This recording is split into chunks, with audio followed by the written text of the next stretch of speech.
y a des étés qui ne s'oublient pas. Des étés où le bitume brûlant semble exhaler un parfum de légende. En 2019, le Tour de France a fêté le centenaire de son maillot jaune en s'offrant l'une des éditions les plus renversantes de son histoire moderne. De l'éclosion brutale de Julien Alaphilippe à la tragédie de Thibaut Pinot, jusqu'au sacre d'Egan Bernal sous une grêle biblique, récit d'un mois de juillet où le cyclisme a retrouvé son âme et sa démesure. Tout a commencé à Bruxelles, le 6 juillet 2019. La grande boucle s'élance dans la capitale belge pour rendre hommage au cinquantenaire de la première victoire d'Eddy Merckx. Le peloton est orphelin de Chris Froome, quadruple vainqueur, cloué sur un lit d'hôpital après une chute effroyable au Dauphiné libéré. Tom Dumoulin manque aussi à l'appel. Le trône est vide et les Ineos, nouveau nom de la Sky, avancent avec 2 têtes. Le tenant du titre Geraint Thomas et un prodige colombien de 22 ans, Egan Bernal. La première étape offre déjà son lot de surprises. Alors que l'on attend les cadors du sprint, c'est le néerlandais Mike Teunissen qui surgit pour battre Peter Sagan d'un boyau. Pour la première fois depuis 30 ans, un néerlandais s'habille en jaune. Le lendemain, l'armada Jumbo-Visma de Steven Kruijswijk écrase le contre-la-montre par équipe devant le Palais Royal, confortant la tonique de Teunissen. Mais derrière ce calme apparent, le feu couve. Les Ineos ne sont pas bien loin, à une vingtaine de secondes. À noter l'étonnante performance de la Groupama FDJ qui ne concède que 32 secondes, mettant ainsi le leader Pinot dans de très bonnes conditions. Le 8 juillet, la course bascule en France. Entre Binche et Épernay, le parcours est dessiné pour les punchers. À 15 km de l'arrivée, dans la côte de Mutigny, un homme décide que le cyclisme de gestion a assez duré. Julien Alaphilippe porte une attaque foudroyante, dépose Tim Wellens et s'envole seul dans les vignes de Champagne. Il s'impose en solitaire, s'empare du maillot jaune et déclenche une ferveur nationale que le pays n'avait plus connue depuis les épopées de Vauclair. L'insouciance du coureur de la Deceuninck Quick-Step contamine le peloton.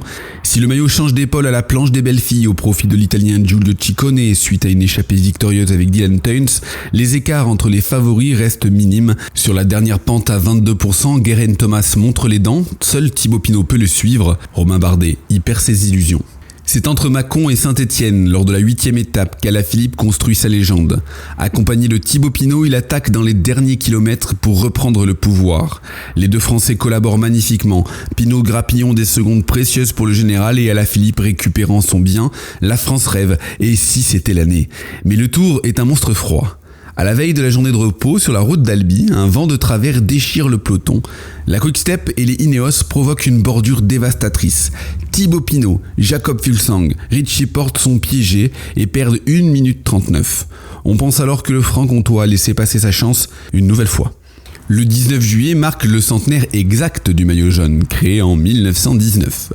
Pour l'occasion, un contre-la-montre individuel est organisé à Pau. Les spécialistes attendent Geraint Thomas, mais ils assistent à un miracle. Habité par la tunique de leader, Alaphilippe réalise l'impensable. Il bat le tenant du titre de 14 secondes sur un exercice qui n'est pas censé dominer. À ce moment-là, il ne dispose plus d'une légère avance tactique. Il possède 1 minute 26 sur Thomas au classement général. Aucun obstacle ne semble pouvoir l'arrêter. Le pays bascule dans l'euphorie. Le Tourmalet, un nom qui résonne comme un oracle. Sur les pentes du géant pyrénéen, la Groupama FDJ décide de faire sauter le verrou. David Gaudu, dans le rôle de lieutenant de luxe, essore le peloton avant que Thibaut Pinot ne s'envole dans les 300 derniers mètres pour s'imposer au sommet. Alaphilippe, héroïque, termine 2e et conforte son avance. Sous les yeux du président de la République, le cyclisme français vit ses plus belles heures dans ce Tour 2019. Le lendemain, vers le Prat d'Albis, Pinot récidive. Il lâche tous les favoris, Bernal compris, pour reprendre encore du temps. Il est trop juste pour rafler la victoire d'étape à Yates, mais le plus important est là, il a comblé le retard de la bordure d'Albi. Dès lors, la France rêve encore plus. Pinot semble mieux armé pour remporter le Tour. Alaphilippe, lui, montre ses premières limites en concédant une trentaine de secondes, mais il sauve l'essentiel. Il reste en jaune avant d'aborder les Alpes. Le général est d'une densité folle. Alaphilippe, Thomas, Bernal, Kruijswijk et Bourman se tiennent dans un mouchoir de poche en quelques dizaines de secondes.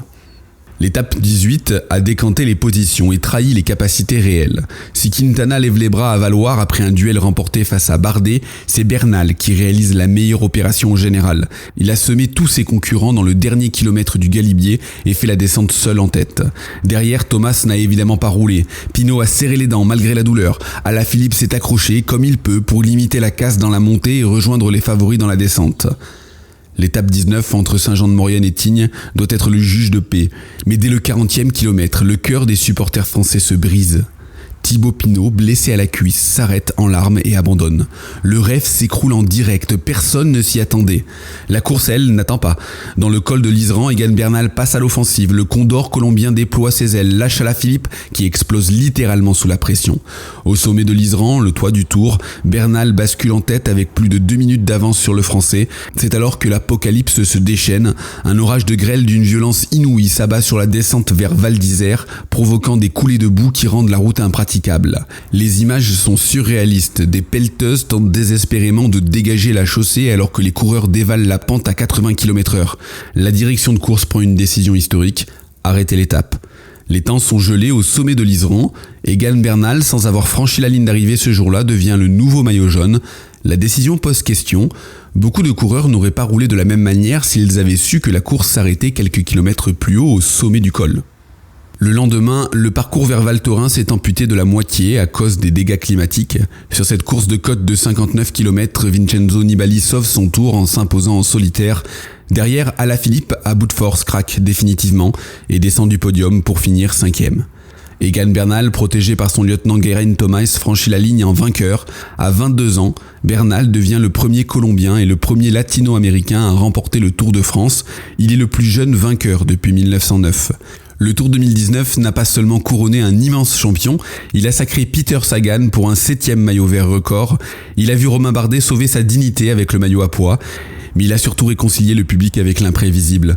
Julian Alaphilippe, élu super combatif à l'unanimité, a porté le jaune pendant 14 jours, rappelant que l'audace pouvait encore faire trembler les pronostics. On se souviendra des larmes de Pinot, du panache d'Alaphilippe et du calme olympien de Bernal.